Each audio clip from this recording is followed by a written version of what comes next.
Shalom saudara, haleluya, puji Tuhan kita dapat bertemu sekali lagi dalam siri pembelajaran surat Wahyu ini. Dan sekarang ini adalah sambungan bab 20, yang mana kita akan melihat petikan ayat 11 hingga ke 15. Di dalam petikan ini, kita akan melihat penghakiman Tuhan yang disebut penghakiman takhta putih yang besar. Sebelum ini, kita melihat apa yang terjadi kepada orang-orang percaya yang telah meninggal. Dalam ayat 4 ada disebut bahwa orang-orang percaya yang telah meninggal berada dalam hadirat Allah. Inilah mereka yang telah meninggal semasa masa kesukaran besar. Yang perlu kita beri perhatian dalam ayat 4 ini mengatakan bahwa jiwa-jiwa mereka yang telah dipenggal kepalanya, ya, mereka hidup kembali dan memerintah sebagai raja bersama-sama dengan Kristus. Begitu juga ayat 6 mengatakan, berbahagia dan kuduslah ia yang mendapat bagian dalam kebangkitan pertama itu. Kematian yang kedua tidak berkuasa lagi atas mereka, tetapi mereka akan menjadi imam-imam Allah dan Kristus. Dan mereka akan memerintah sebagai raja bersama-sama dengan dia 1000 tahun lamanya. Orang-orang percaya yang telah meninggal akan terus berada dalam hadirat Tuhan, yaitu jiwa mereka berada bersama Tuhan. Nah, adakah kumpulan orang ini sama dengan kumpulan orang yang disebut dalam Wahyu 6:9? Ya, di dalam bab 6 ayat 9, kumpulan orang di sini juga adalah jiwa-jiwa mereka yang telah dibunuh karena firman Allah dan kesaksian mereka. Nah, kalau kedua-dua kumpulan ini sama, yaitu Wahyu 20 dan Wahyu 6, maka inilah mereka yang telah mati semasa kesukaran besar. Ya, mereka telah disiksa, dianiayai, dibunuh. Tapi sekarang mereka hidup kembali, mereka bertakhta, mereka berkuasa dan memerintah bersama Kristus. Penderitaan yang mereka lalui hanya sementara, tetapi kemuliaan yang mereka terima adalah kekal. Amin. Hanya tubuh mereka yang binasa, ya, tetapi roh jiwa mereka itu terpelihara dan bersama dengan Tuhan. Nah, ini sudah pastinya suatu kebahagiaan dan harapan besar bagi orang-orang percaya. Bagaimana pula dengan orang-orang yang tidak percaya? Nah, sekarang mari kita kembali ke Wahyu 20, kita baca 11 hingga ke 15. Lalu aku melihat suatu takhta putih yang besar dan dia yang duduk di atasnya. Dari hadapannya lenyaplah bumi dan langit dan tidak ditemukan lagi tempatnya. Dan aku melihat orang-orang mati besar dan kecil berdiri di depan takhta itu.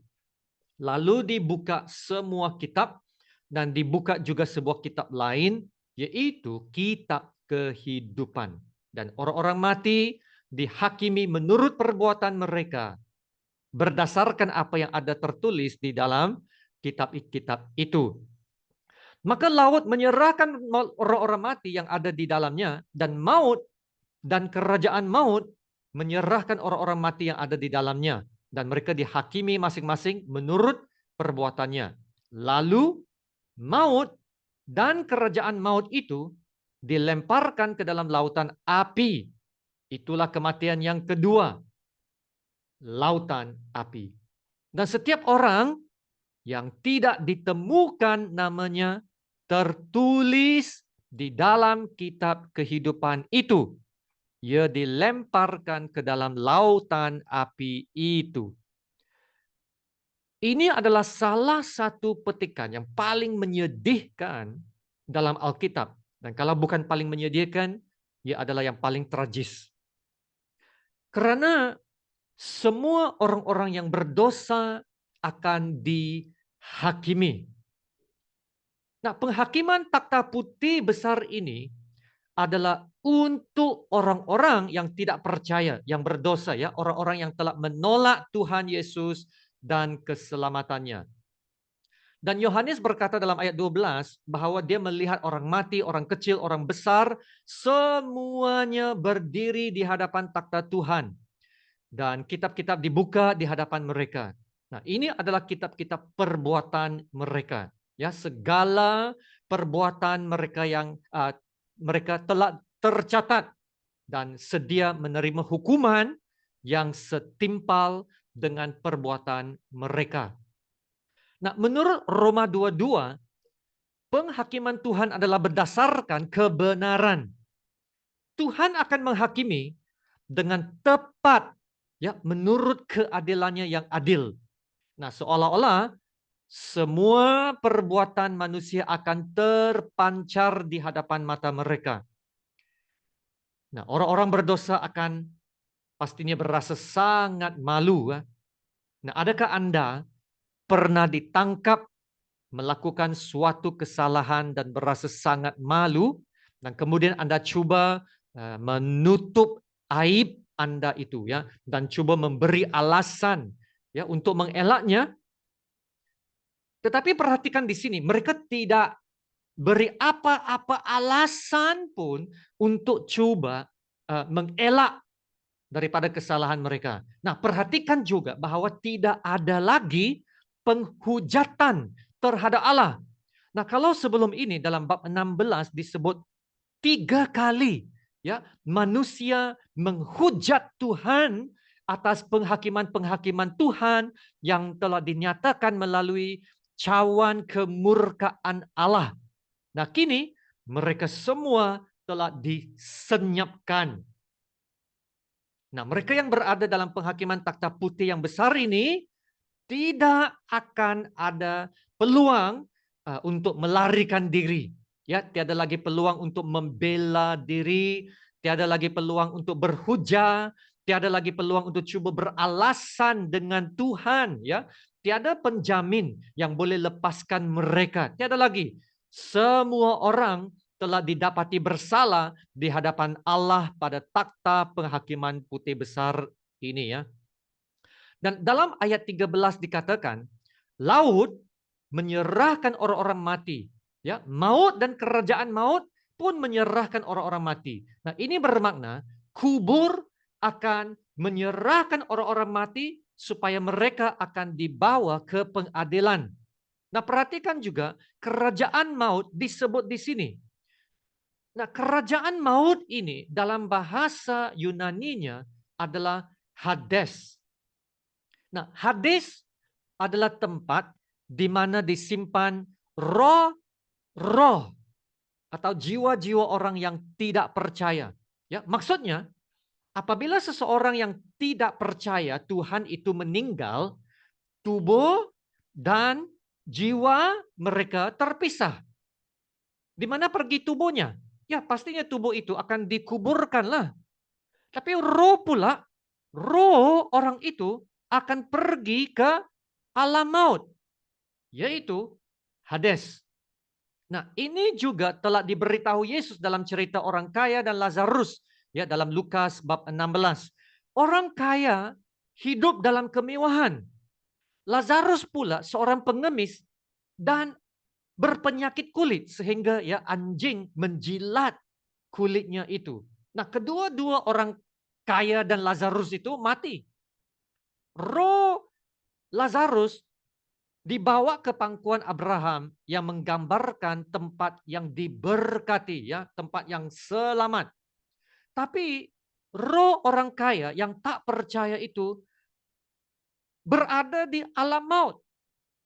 Dan roh orang kaya itu sangat tersiksa dalam alam maut Karena disiksa dalam api, dalam keadaan yang sedar. Maka saudara, roh-roh orang jahat dan yang tidak percaya, mereka akan berada dalam alam maut sehinggalah pada hari penghakiman. Ya, pada hari penghakiman, alam maut akan melepaskan jiwa-jiwa orang yang telah mati, dan pada hari kebangkitan, mereka yang orang-orang yang tidak percaya dalam roh ini akan menerima tubuh mereka. Maka roh dan tubuh disatukan. Ya, apabila roh dan tubuh disatukan, ya, mereka akan dibawa ke takhta penghakiman putih yang besar. Nah, ayat 13 ini mengatakan, dan mereka dihakimi masing-masing menurut perbuatannya. Nah, apa yang berlaku selepas mereka dihakimi? Ayat 14 dan 15, lalu maut dan kerajaan maut itu dilemparkanlah ke dalam lautan api. Itulah kematian yang kedua, lautan api. Dan setiap orang yang tidak ditemukan namanya tertulis di dalam kitab kehidupan itu, ia dilemparkan ke dalam lautan api itu. Setelah manusia dihakimi, mereka akan dilemparkan ke dalam lautan api. Nah, siapa yang akan dilemparkan ke dalam lautan api? Yaitu mereka yang namanya tidak tertulis dalam kitab kehidupan, akan dilemparkan ke dalam lautan api.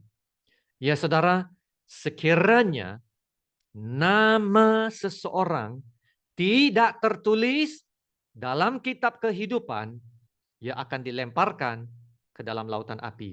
Nah, lautan api ini bukan lagi kerajaan maut atau Hades, tetapi lautan api yaitu Gehenna. Di dalam Gehenna bukan lagi roh manusia yang ada di situ, tetapi kedua-dua roh dan tubuh manusia akan disatukan dan dilemparkan ke dalam lautan api. Nah, Yesus pernah berbicara tentang lautan api Gehenna ini ya, dalam Markus 9:43. Dan jika tanganmu menyesatkan engkau, penggallah, karena lebih baik engkau masuk ke dalam hidup dengan tangan kudung daripada dengan utuh kedua tanganmu dibuang ke dalam neraka, ke dalam api yang tak terpadamkan. Di tempat itu, ulatnya tidak akan mati dan apinya tidak akan padam. Setiap kali apabila saya ada peluang untuk berkongsi tentang dunia akhirat, saya akan menawarkan cabaran ini kepada para pendengar ya. Saya akan berkata, saya menawarkan 1 juta ringgit kepada sesiapa yang berani ya meletakkan tangan kanan ke dalam api selama 1 menit. Nah, itulah cabarannya. Jika Anda boleh berbuat demikian, meletakkan tanganmu di dalam api itu selama 1 menit, wow, Anda akan menerimalah 1 juta ringgit itu. Nah, inilah cabaran yang saya bagikan. Tapi tidak ada orang berani. Nah, saya tambahkan lagi begini ya. Oh, kalau tak berani, tidak apa.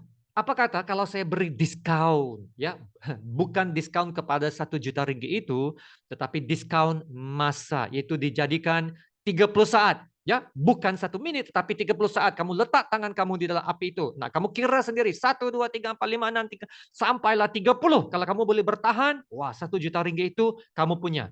Ya, Saudara, tiada siapapun berani menyahut cabaran itu. Kenapa? Karena mereka tahu ia akan sangat menyakitkan, sangat sakit. Nah, saudara, ini hanya sebelah tangan saja. Tangan saja. Tetapi di lautan api Gehenna bukan hanya tangan saja yang akan dilemparkan ke sana, tetapi seluruh badan, jiwa, dan roh. Dan ia bukan hanya 30 saat, bukan hanya 30 menit, bukan hanya 30 jam, malah bukannya 30 tahun atau 300 tahun. Berapa lama berada di dalam lautan api itu? untuk selama-lamanya. Orang berdosa akan disiksa di lautan api yang kekal itu. Maka saudara, bersyukurlah bahwa dalam Yesus Kristus kita ada keselamatan. Amin. Tapi ada satu soalan yang sangat penting di sini adalah, adakah Anda mempunyai jaminan yang pasti bahwa nama Anda telah tertulis dalam kitab kehidupan? Ya saudara, kenapa nama yang tertulis dalam kitab kehidupan dan bukan usaha-usaha atau bukan perbuatan? Sebab keselamatan kita kepada hidup yang kekal bukan berdasarkan usaha-usaha kita. Ya, bukan berdasarkan perbuatan-perbuatan baik kita atau ibadah agama kita. Walau betapa alim atau rajin seseorang itu beribadah, dia tidak akan dapat diselamatkan melalui itu. Tidak ya, bukan dengan semua ini kita diselamatkan. Ya saudara pendengar, sekiranya Anda seorang yang belum lagi tahu tentang keselamatan Anda, belum lagi pasti tentang keselamatan, nah, inilah yang perlu Anda lakukan menurut firman Tuhan dalam Roma 10 ayat 9 dan 10. Sebab jika kamu mengaku dengan mulutmu, nah sekarang Anda boleh buat ini. Ya, mengaku dengan mulutmu dan mengatakan bahwa Yesus adalah Tuhan dan percaya dalam hatimu. Sekarang kamu percaya dalam hatimu bahwa Allah telah membangkitkan Yesus dari antara orang mati. Kalau kamu percaya ini, maka ayat ini mengatakan kamu akan diselamatkan. Amin. Karena dengan hati orang percaya dan dibenarkan, dan dengan mulut orang mengaku dan diselamatkan. Haleluya. Ya saudara, kita bersyukur dalam Yesus ada keselamatan. Anda hanya perlu mengaku Yesus adalah Tuhan, percaya dalam hatimu Allah membangkitkan Yesus yang telah mati, bangkit semula, maka kamu akan diselamatkan. Tapi ada ramai orang Kristen, saya berbicara tentang orang Kristen sekarang ya, ada ramai orang Kristen yang tahu tentang anugerah keselamatan ini, tapi mereka tidak yakin dengan keselamatan mereka. Yaitu mereka hanya ada pengetahuan, tapi tiada keyakinan. Mereka tahu, ya saya tahu dalam Yesus ada keselamatan dan Tuhan boleh selamatkan orang lain, tapi saya sendiri saya tidak yakin tentang keselamatan. Nah, saudara, keyakinan tentang keselamatan ini hanya boleh kita miliki kalau kita benar-benar percaya janji-janji dan firman Allah.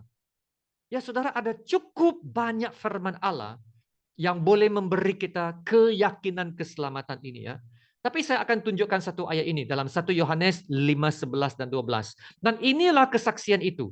Allah telah mengaruniakan hidup yang kekal kepada kita. Dan hidup itu ada di dalam anaknya. Ya saudara, percayalah ini. Nah, ayat 12 berkata, barang siapa memiliki anak, ia memiliki hidup. Barang siapa tidak memiliki anak, ia tidak memiliki hidup. Ya saudara, kalau kita sudah memiliki anak, kita sudah memilikilah hidup yang kekal itu. Maka hanya ada satu syarat saja untuk kita memiliki keselamatan dan hidup yang kekal, yaitu memiliki anak. Barang siapa memiliki anak, ia memiliki hidup. Barang siapa tidak memiliki anak, ia tidak memiliki hidup. Nah, saya ingin mengakhiri dengan kembali kepada kisah orang kaya dan Lazarus dari Lukas 16. Orang kaya itu hidup dalam kemewahan. Ya, dia mempunyai semua yang dia mau. Tetapi Lazarus yang malang itu ya terpaksalah meminta makanan setiap hari. Tapi pada akhirnya Lazaruslah yang akan berada di tempat yang selamat, diberkati. Ya, sementara orang kaya itu berada dalam siksaan api alam maut. Saudara, apakah nama orang kaya itu? Kita tidak tahu sebab tidak tertulis. Dan sehingga hari ini kita tidak tahu nama orang kaya itu. Kenapa? Karena namanya tidak tertulis dalam kitab kehidupan. Ya, walaupun orang kaya, sangat kaya, memiliki segala-galanya, tapi tidak selamat. Apa yang penting bukannya apa yang kita miliki, tetapi siapa yang kita miliki. Apa yang kita miliki hanyalah sementara saja. Tetapi siapa yang Anda miliki, itulah yang akan menentukan hidup kita sekarang dan di akhirat. Dan Yohanes telah jelas memberitahu kita ini. Barang siapa memiliki anak, ia memiliki hidup. Barang siapa tidak memiliki anak, ia tidak memiliki hidup. Sangat jelas sekali.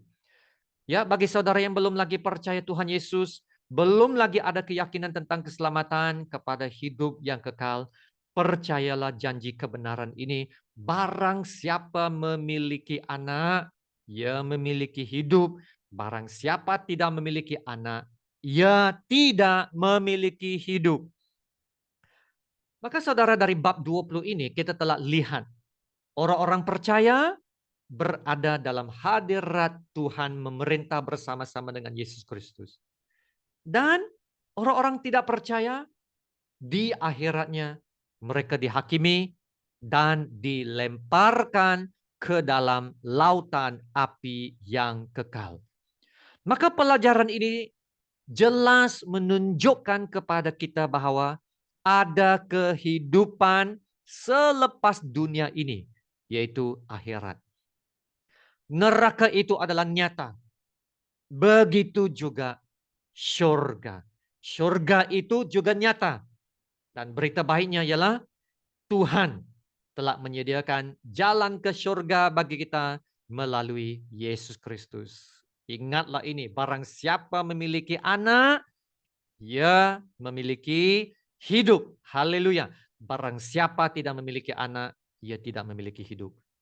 Ya, mari kita berdoa dan buatlah pengakuan pribadi kepada Tuhan bahwa kita adalah orang-orang yang berdosa. Kita tidak dapat selamatkan diri kita sendiri, ya, bukan melalui usaha keagamaan kita, bukan juga melalui ibadah dan perbuatan baik kita. Tidak, bukan semuanya ini. Semua ini tidak dapat selamatkan kita sebab kita semua telah berdosa dan hanya Yesus yang dapat selamatkan kita. Amin. Haleluya, Bapa kami yang di surga, terima kasih untuk firman-Mu. Kami mengaku bahwa kami adalah orang berdosa. Ya saudara, Anda juga boleh mendoakan tentang ini. Kami adalah orang yang berdosa. Dan orang berdosa harus dihakimi dan dihukum.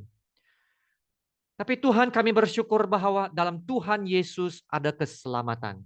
Yesus telah mati di atas kayu salib, mengambil tempat kami, dan menanggung segala dosa kami. Dan kami percaya Yesus juga telah dibangkitkan dan tidak mati lagi. Kebangkitan Yesus telah memberikan kami hidup yang baru. Kebangkitan Yesus juga memberitahu kami bahwa kami juga akan menerima kebangkitan kepada hidup yang kekal bersama-sama Yesus yang kekal. Ya Tuhan, terima kasih Bapa untuk keselamatan yang sudah kami terima dalam Tuhan Yesus.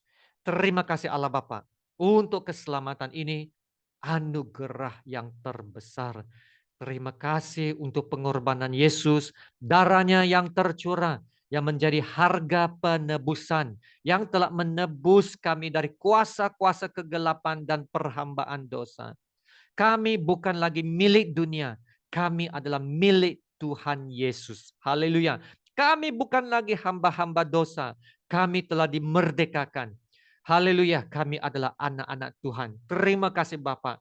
Bagi Dia adalah kemuliaan, kebesaran, kekuatan, dan kuasa sebelum segala abad dan sekarang dan sampai selama-lamanya. Dalam nama Yesus yang termulia, kami berdoa. Amin. Haleluya. Ya saudara, sekian terima kasih. Tuhan memberkati engkau dan melindungi engkau. Tuhan menyinari engkau dengan wajahnya dan memberi engkau kasih karunia. Tuhan menghadapkan wajahnya kepadamu dan memberi engkau damai sejahtera. Amin.